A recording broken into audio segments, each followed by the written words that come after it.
Hey guys, wanted to go over a couple quick articles. Just got done recording the whiteboard video for actually going to do it tomorrow. But we're going to have to be careful on this one because I think this is really important information we all need to start thinking about. But unfortunately, I can't really just go right over the articles because of the platform we're on. So you're going to have to bear with me because I'm going to have to use some alternate language and verbiage. But fortunately, I've got the article right here so you can see what I'm referencing, and hopefully you can get the gist.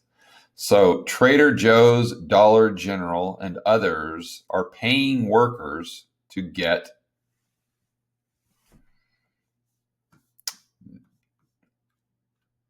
a shot, we'll say.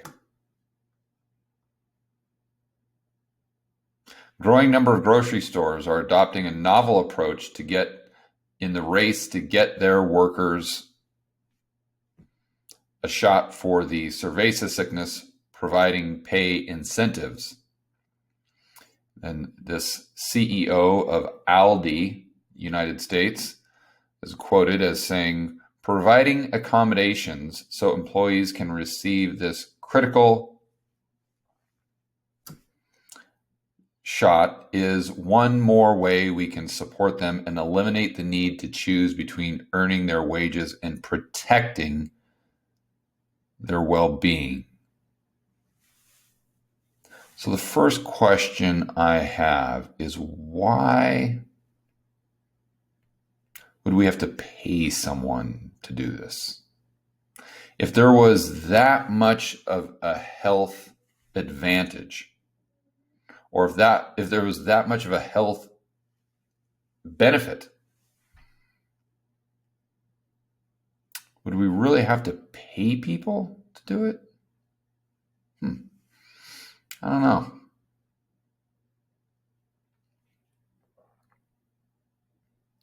So I'd like to also point out down here at the bottom, and good on Dollar General. So they're paying their employees, incentivizing them, but they make a statement that's quoted, "We understand the decision is a personal choice. And although we are encouraging employees, we are not requiring them to do so." Great. And this was the only store in this article that actually came out and said that they would leave it up to their employees. The other ones didn't really say yes or no in the future if they may take more draconian measures. And this is what I've been saying all along, and that we should not be forcing people. The government should not be forcing people. I think individual businesses could force their employees. I mean, I wouldn't like it, but based on my principles, I think, it's their business, so they should be able to do that. But I really like the fact that Dollar General is taking the stance that it's up to the individual, and it will be in the future, and going on record as saying that. And I'm sure a lot of the people watching this video right now are probably upset and saying, well, we need these people to go through this process because it reduces the amount of health risks to others, let's say. So even if XYZ employee doesn't want to do it, they should be required to do it because we don't know who they are putting at risk. It's the exact same argument for other mandates. Let's say. I think you guys know what I'm talking about here without making sure we're careful with the platform we're on right now. But it's the exact same argument. And I'm not here to say people are right or wrong. I'm you guys know my opinion. I think it should be the choice of the individual or the private company.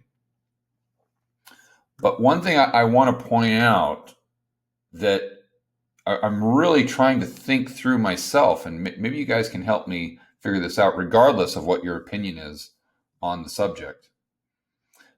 So when I go to another article, this is from Reuters, and this is a fact check. Okay, and from Reuters. So we're not, that's one thing I like about Reuters is generally, from what I've seen, it's not left or right. It's just kind of, here are the facts, it is what it is. The way news should be. But anyway, scientists do not yet know whether the cerveza sickness shot reduces transmission of the virus. So they're referencing, and see, here's what, I haven't come to any conclusions on this in my own mind, but what is really weird, it's just, all of this seems bizarre to me.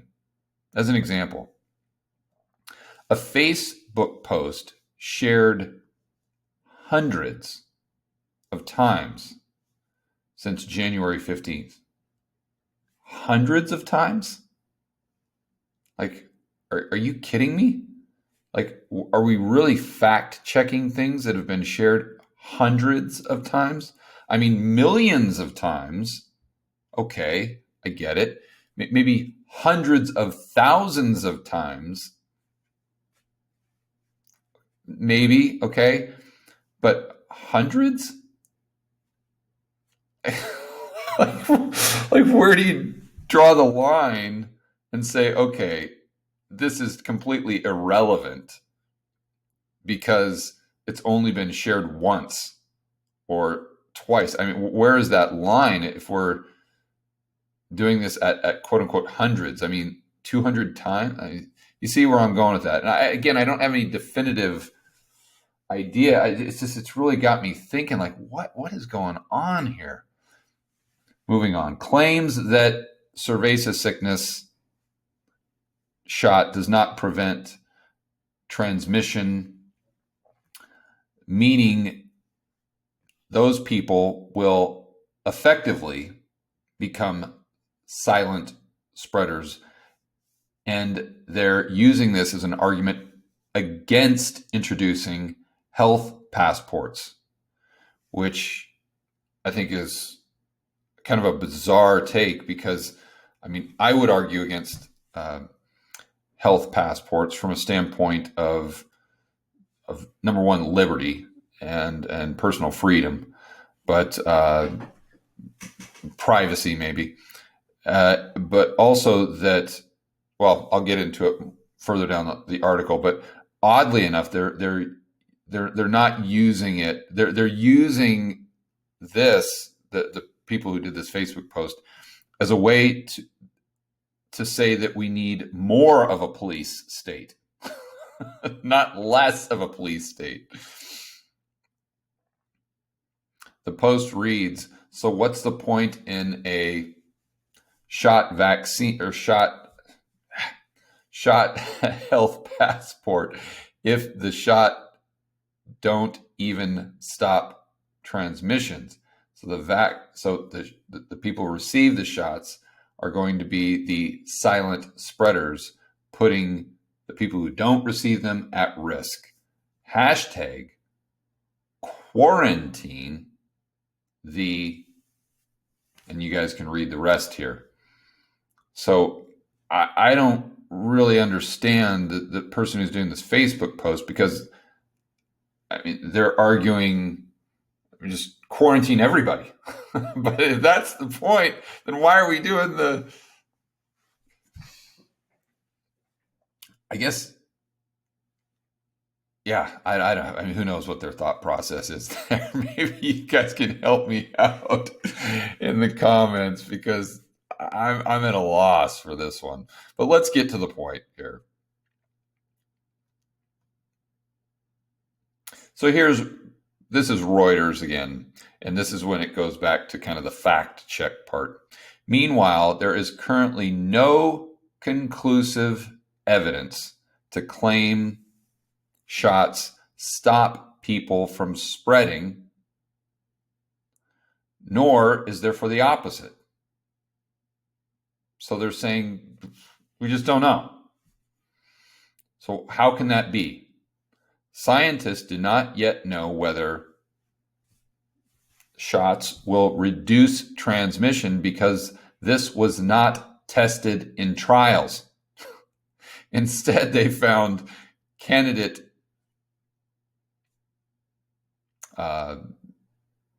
shots were able to prevent symptomatic, excuse me. So basically, what they're saying, if I'm reading this correctly, and assuming this is the most recent information we have on the topic, that the best we can hope for right now, well, the best we could hope for is just something that would reduce spread. But as of right now, what we know definitively is that it just reduces or prevents symptoms. So that takes me back to the original article, right? Remember, all of these employers are encouraging their employees to take action.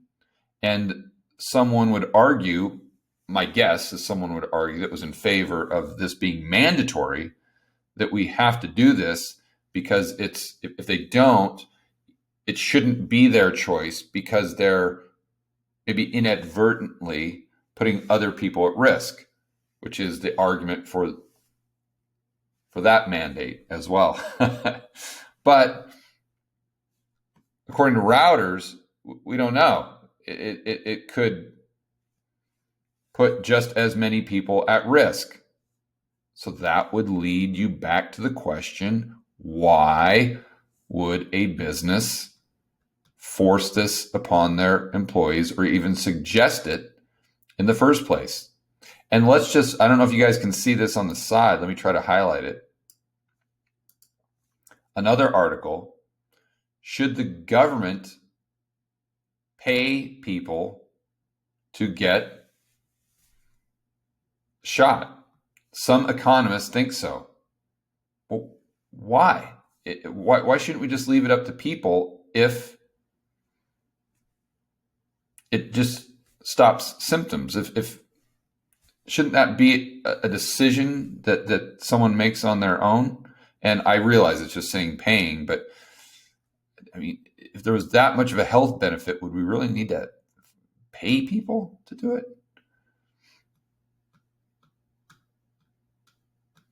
I thought there was one more side note here that I wanted to discuss. Here we go. Yeah. This is another article where they're talking about making it mandatory. And again, I want to be clear. If a business wants to do that, I disagree with it. If I owned the business, I would not do that. But it's their decision. Where I put my foot down personally with my principles is I don't think the government should make anything mandatory.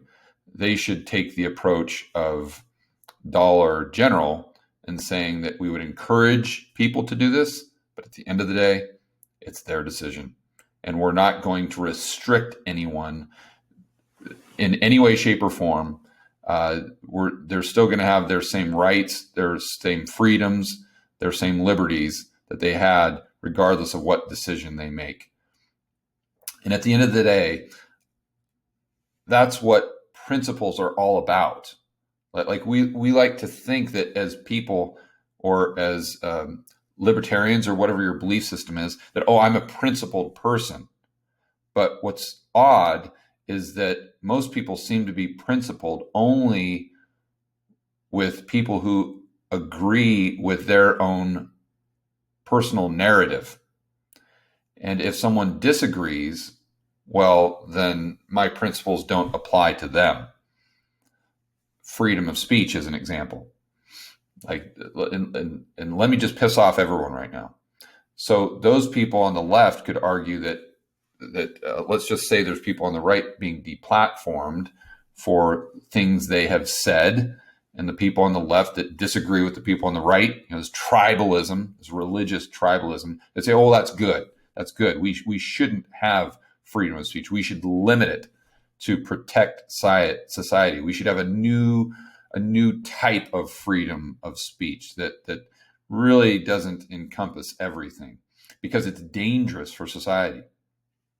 And of course, the people on the right say, no, that's against the First Amendment. But if the tables were turned, you see, it would just be the exact same thing, just with a different narrative. What I'm saying is, if there was a platform, let's say a social network that was deplatforming people on the left, let's say Antifa, or let's say Black Lives Matter, they were deplatforming them, then what would all the people on the right say? Oh, that's good. Oh, that's fantastic. Yeah.